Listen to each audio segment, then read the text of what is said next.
Hello भैया, स्वागत है आपका ट्यूब खबर में।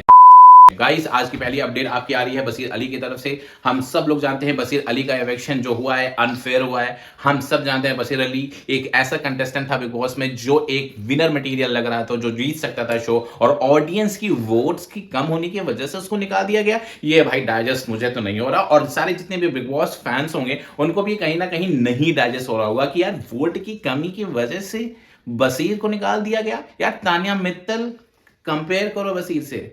तानिया मित्तल बशीर, भाई जमीन आसमान का फर्क है। नेहल बशीर, जमीन आसमान का फर्क है, एज अ कंटेंट वाइज भी और हर वाइज में भी। भाई वो हर जगह अपने पॉइंट ऑफ व्यू देते हुए नजर आया है, हर जगह बोलते हुए नजर आया है। तो बशीर अली का इलेक्शन तो मेरे को तो नहीं डाइजेस्ट हो रहा। इवन तो बशीर अली जब घर से खुद बाहर निकले हुए हैं उनको भी ये डाइजेस्ट नहीं हो रहा है कि यार वो घर से बाहर निकल चुके हैं। इवन तो उन्होंने अपनी रील्स में भी अपने पॉडकास्ट में भी शेयर किया, किसी के साथ वो पॉडकास्ट कर रहे थे कि उनकी स्टोरीज पे 2 मिलियन व्यूज आ रहे हैं। तो इसी को ट्रोल करते हुए एलविश यादव के भी फैंस आके, भैया 2 मिलियन नहीं, जब एलविश यादव था तो उसके 15-15 मिलियन जाते थे। भाई यहाँ पे ट्रोल नहीं करना है, जो एक विनर मटेरियल है उसको कम से कम सपोर्ट करना है कि भाई आप शो जीत रहे थे और आपको निकाल दिया गया। ऐसा ही अनफेयर इलेक्शन पिछले की ओटीटी सीजन में भी हुआ था, मैं नाम नहीं लूंगा। लेकिन बशीर अली का इलेक्शन तो मेरे को बिल्कुल भी नहीं समझ में आता कि कैसे वो बंदा बिग बॉस से घर से निकल सकता है। मे बी शायद उसकी री एंट्री हो, लाइक कुछ भी हो, लेकिन बशीर अली बिग बॉस नहीं समझ में आ रहा भाई, बिल्कुल भी नहीं समझ में आ रहा कि बशीर अली कैसे निकल सकता है। यार गौरव खन्ना से ज्यादा वो आपको मटेरियल दे रहा है, गौरव खन्ना से ज्यादा आपको टीआरपी दे रहा है।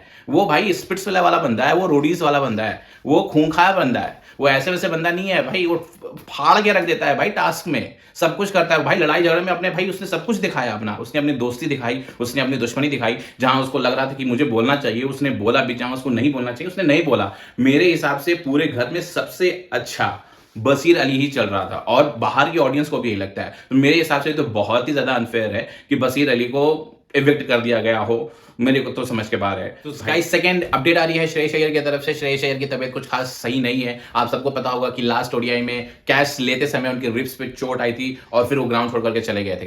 गाइस उनको सिडनी के अस्पताल में एडमिट किया गया था और उनकी सिचुएशन थोड़ी सी क्रिटिकल हो गई थी। इसकी वजह से उनके परिवार वालों को भी सिडनी बुलाया गया था। लेकिन अभी की खबर यह है कि अभी वो शायद आउट ऑफ डेंजर है, आईसीयू से शायद वो बाहर आ चुके हैं।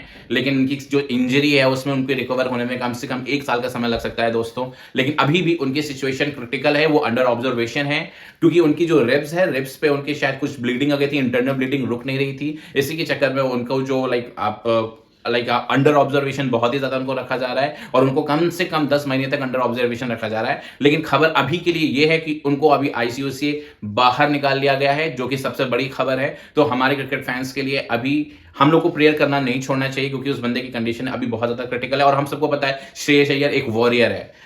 ये ऐसा ही केस श्रेयस अय्यर के साथ एक और बार हो चुका है, जिससे वो निकल के आ चुके हैं। लेकिन अभी भी हमको उनको सपोर्ट करना है, अपने प्लेयर्स में उनको याद करना है, एंड उनकी फैमिली को भी सपोर्ट करना है। तो थैंक यू गाइस, मिलते हैं आपको नेक्स्ट वीडियो में। अगर आपको हमारी वीडियो अच्छी लगी हो तो लाइक कीजिएगा, शेयर कीजिएगा, एंड हाँ, सब्सक्राइब करना मत भूलिएगा।